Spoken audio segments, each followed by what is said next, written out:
Livro Na Próxima Dimensão, de Carlos Bacelli e Inácio Ferreira. Capítulo 13. A praça em que nos havíamos reunido já se encontrava praticamente vazia. Diversos grupos, procedentes de várias regiões da espiritualidade, haviam partido, e agora os curiosos e desocupados de além-túmulo se aproximavam, como para vasculhar os espólios do concorrido velório. Contrastando com a luz do corpo espiritual de eminentes entidades, esses outros, nossos irmãos, se mostravam opacos em seu novo veículo de expressão, dando-me a impressão de que, embora desencarnados, ainda não tinham logrado completa emancipação.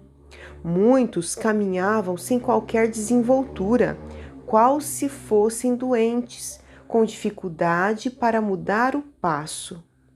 Observei que semelhantes espíritos que, aos poucos, emergiam das sombras, eram de grande número e, com raras exceções, se revelavam de faces sofridas. Os que constituíam exceção possuíam uma expressão malévola, na qual lhes transparecia o grau de ensandecimento. Com a minha experiência em lidar com pacientes psiquiátricos por mais de meio século, não tive dificuldade para separar uns e outros, ou seja, os que unicamente sofriam e os que sofriam e faziam sofrer. Antes de nos juntarmos a vocês, explicou Gonçalves, eu, Wicker e Clovis estávamos conversando com alguns irmãos desencarnados que, impressionados com o que viram aqui, estão dispostos a mudar. Eles estavam nos perguntando o que devem fazer para reencarnar. Não podemos, falou Clovis com espontaneidade, deixar perder a safra que se nos oferece aos propósitos de colher para Jesus. Eu imaginava que não passava de lenda o que o Evangelho dito apócrifos nos relatam, referindo-se aos espíritos que habitavam o interior da terra e que, com o episódio da ressurreição, se libertaram das regiões abissais, atraídos que foram pela luz que brilhou na superfície.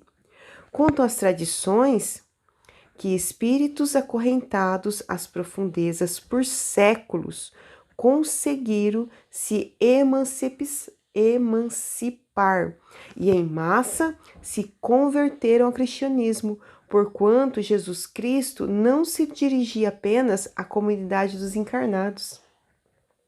Ele pregava para os que se encontravam no corpo, quanto para os que se encontravam fora dele. Caminhou entre os vivos e os mortos, dialogando o tempo todo com homens e com espíritos. E a sua crucificação se deu por um conluio entre os que tramaram a sua morte dos dois lados da vida. Identificando-nos na condição de adeptos do Espiritismo e amigos de Chico Xavier, começamos a ser abordados por aquelas entidades infelizes que, aos meus olhos, se assemelhavam a sobreviventes, onde houvesse sido travado intensa batalha. A grande maioria exibia as vestes em farrapos e, além da obscuridade espiritual, a qual já me referi, deixavam exalar de si quase insuportável dor. Por favor, auxilie-nos, disse-nos um deles, adiantando-se aos demais. Estamos convencidos de que, realmente, o mal não compensa. O que vimos acontecer hoje aqui, estamos dispostos a enfrentar um novo renascimento. Que luz foi aquela que brilhou no céu com tanto esplendor? Queremos igualmente amar para sermos amados. Se vocês são discípulos de Chico Xavier, auxiliem-nos por caridade. Não queremos mais permanecer nessa situação, mas não sabemos o que fazer.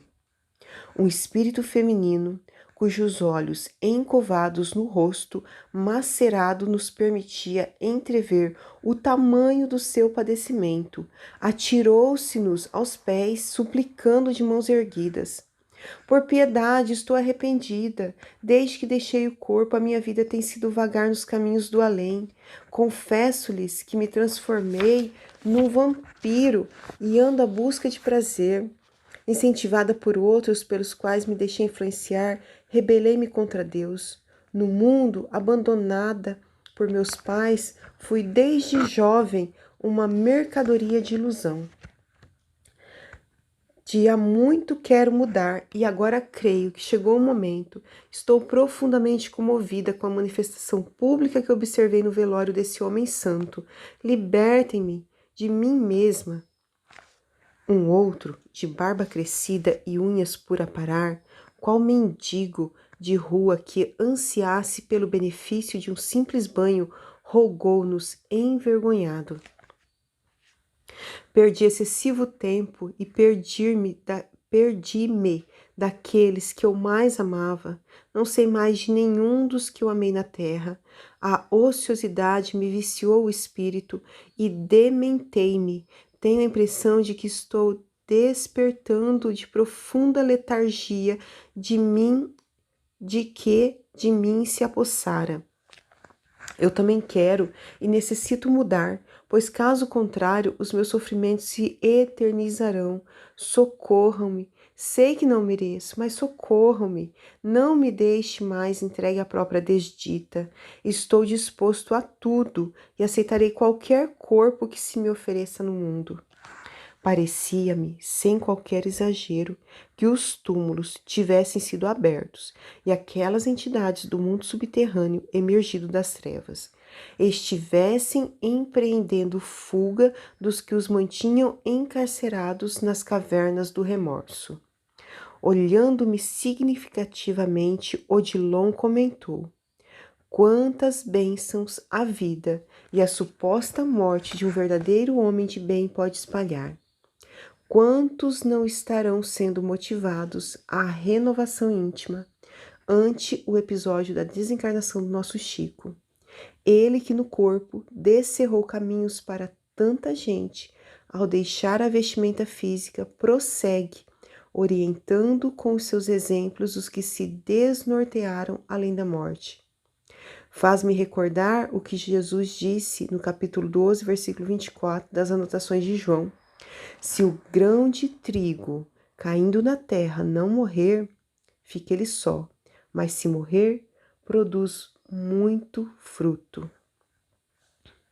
O trabalho dos nossos irmãos espíritas, ao que percebo, falei por minha vez, doravante há de redobrar. É bom que eles estejam preparados e arregassem as mangas. Um número maior de encarnados e desencarnados haverá de ocorrer às nossas casas de fé, na expectativa de orientação e esclarecimento. E estaremos em condições de recebê-los? Indo ao âmago da questão, Gonçalves considerou: se os nossos companheiros de ideal, que ainda labutam na carne, agirem com menos personalismo e um pouco mais de boa vontade em servir, não teremos dificuldade. O nosso problema mais sério são as nossas discussões intestinas e três pontinhos. Tudo vaidade, Gonçalves, interferi, não resistindo. Vaidade e hipocrisia de dirigentes e médiuns. Não perdemos a mania de querer aparecer às custas da doutrina. Até na prática da caridade, falta-nos idealismo. Desculpe-me se não aprendi a amenizar, mas as lembranças que trago do nosso movimento ainda estão bem vivas dentro de mim. Os espíritas, com raras exceções, acham que são os tais. Coloca a mão no bolso e olha os outros por cima da cabeça, como se o conhecimento espírita por si só lhes concedesse supremacia. Como estão enganados, meu Deus! Quantos conheci que se envaideciam por serem amigos de Chico Xavier, acreditando que a amizade dele pudesse garantir-lhes a entrada em nosso lar. Algumas vezes em que estive pessoalmente a visitá-lo, com o meu incorrigível senso de crítica, notava quanto aqueles que o rodeavam lhe disputavam a atenção, ignorando, total ou parcial, o sacrifício a que ele se submetia no cumprimento do dever, com o intuito de nos ensinar a fazer o mesmo. Você não deixa de ter razão, redarguiu-me o confrade. O homem crê que, para se iluminar, basta ser-lhe-á se aproximar da luz, ou que, para não sentir sede, lhe é suficiente a proximidade da fonte. Confesso-lhe, Inácio, que quando perto do nosso Chico eu experimentava imensa vontade de ser igual a ele. Porém, quando me distanciava, tomando o caminho de volta para casa, aquele meu impulso, aos poucos, ia desaparecendo. E então eu ficava triste com a constatação da própria realidade. Como as de Ícaro, as minhas asas eram de cera.